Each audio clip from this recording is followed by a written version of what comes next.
Hello, my name is Matt Allen. This class is for Education 310, UW Tacoma. This is my racial autobiography, which I titled My Lens of Social Justice. First thing to know about me is that I'm a 34-year-old white man. What I don't tell people is that my family is mixed with people of color. When I fill out forms, I will always put white or Caucasian. While I may not look it, I'm actually a quarter Hispanic, and I'm actually about an eighth Native American. I don't know why. I always tell people that I'm white. I think in the past I've always thought it was easier that way, but I feel it's more of that we have this kind of issue where people believe that it's better to be white. And then I also feel like it's important to address that a lot of white people without higher education, and even some with it, don't feel that there is an issue with race in the United States. As for myself, how can I be the best person I can be? Do the best that I can, achieve great heights, if I believe that people are being held back just because of the color of their skin. I don't think it's fair. It's not fair to them. It's not fair to me, because how can I succeed, truly succeed as a person, if I believe that the other guy is not being able to live to their full potential? It makes me question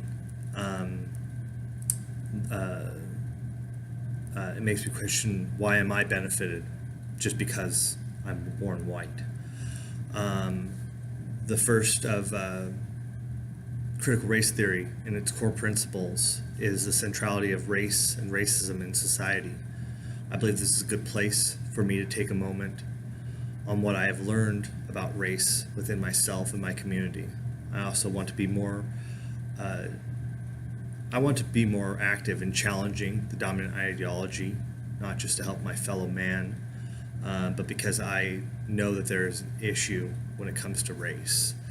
To help do this, I have gained mentors that would be considered experts in diversity and social justice. I know that they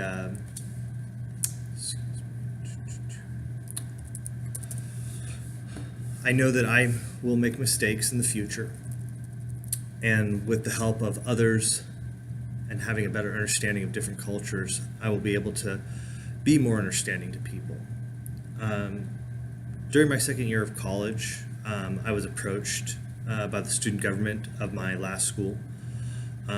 He needed a vice president, and after a couple conversations with him and a couple conversations with the team in the interview process, I was hired on. I thought it was be a morale booster, like go encourage students to do better, help them out with what I could and everything.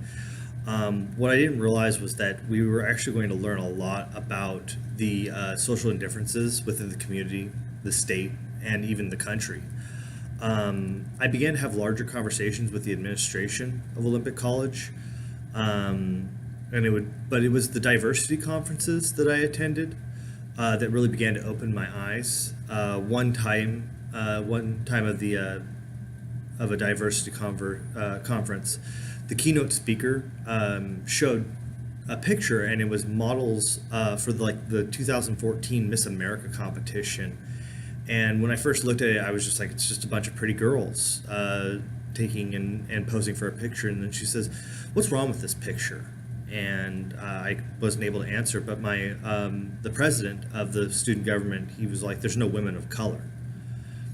And the keynote speaker zoomed in on the picture, and it showed that there was like two Latina women. They were very light skinned, and in the very back of the group was an African American woman, and she was so dark in color that she almost blended into the back. And when I saw that, I found that this was a really perfect example of how the dominant ideology within our society is shown and Hollywood does not fully represent America, it does give a lens into what people think of white people versus African Americans. And then I looked around the conference hall at that moment, to really take a look at myself and realize that I was a minority at this conference, that there were no straight white males between the ages of 20 and 40 years of age. And there was like 200 people of us. And it really makes me also question is, what does this say about my own community? And then while I was at the school, I also developed two main mentors that I still am in contact with. Dr. Karen Bolton, who, while is a doctorate of leadership and business, she has been a huge mentor and really helped me to understand social diversity. And one example was, of course, when I was working on a Martin Luther King project for school. She helped me understand why it was important for me as a leader to be on this project. I knew really at that time I knew nothing about social justice, and so I decided that to get more understanding, I would film other professors of the school, including Dr. Bolton, and the Vice President of Diversity and Equity, Cheryl Nunez, who's my other mentor, on these social justice issues for, of course, Martin Luther King's birthday. They understand my hunger for education and know that I'm not afraid to step out of my comfort zone. They also give me the understanding. They also never gave me the full answer. They would do what most teachers do best. They would put me on a path and then take and say, find the answer yourself, and help me to get to that answer, of course. And I think that they're a crucial part of my framework to critical race theory. And they're definitely experts when it comes to their knowledge of this. When I came to UW, I decided to pursue a degree in American Studies, and I wanted to have my focus in diversity. And while I've changed my focus because I'm getting a minor in justice, learning, and teaching, I will do anything to learn more about cultures because I feel that it's my responsibility as a leader, as a soldier, and a member of the community. And again, why does this matter? I could finish this class, take whatever grade I get, and move on with my life. I could never be a part of any discussions dealing with race in America, but I cannot. I won't be blind to anymore to the social injustice that goes on around me.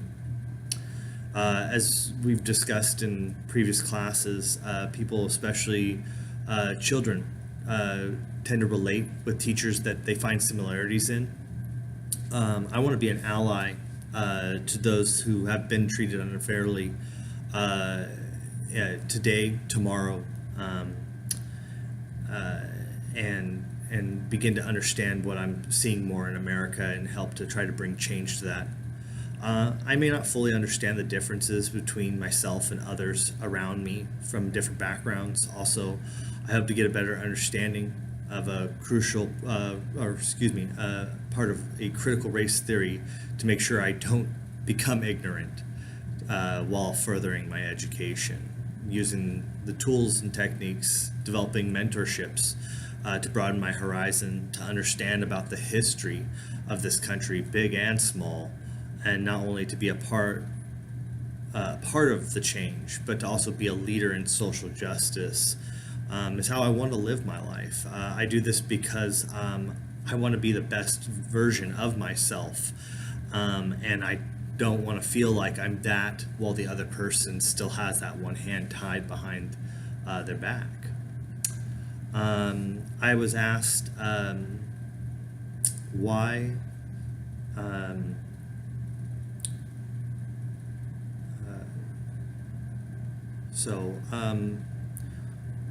why did I choose to do this autobiography this way? I could take and talk about being a child and what I grew up, but I'm going to tell you right now, I was a white kid in a white school. There was very few people of color at all in that school, and we were very blinded to that. It wasn't until I went to college where I really started to see things like diversity and start to begin to understand diversity.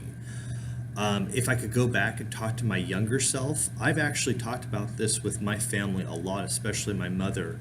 Could never explain to my father, unfortunately, because he's passed. We never had an idea of an actual racism or a type of anger towards any people of color. They raised me to treat people the way that I wanted to be treated. But at the same time, is that I think that they've also felt that maybe they didn't fully understand the situation. They wanted to put their children through the best schools they could. They wanted to make sure that they were protected from it. And I think that, like me, they also thought that the things like social justice was something that everyone in America had. And so it's something that if I ever do get married and have children, that it will be parts of our conversation that we have around the table, because as I've had a conversation with my professor, is things like racism may not leave in my lifetime. And I don't want to be a part of that. I think that anybody should be treated fairly in this country, and I think that's not an unfair position to have. So thank you for taking the time to listen to me, and have a good day.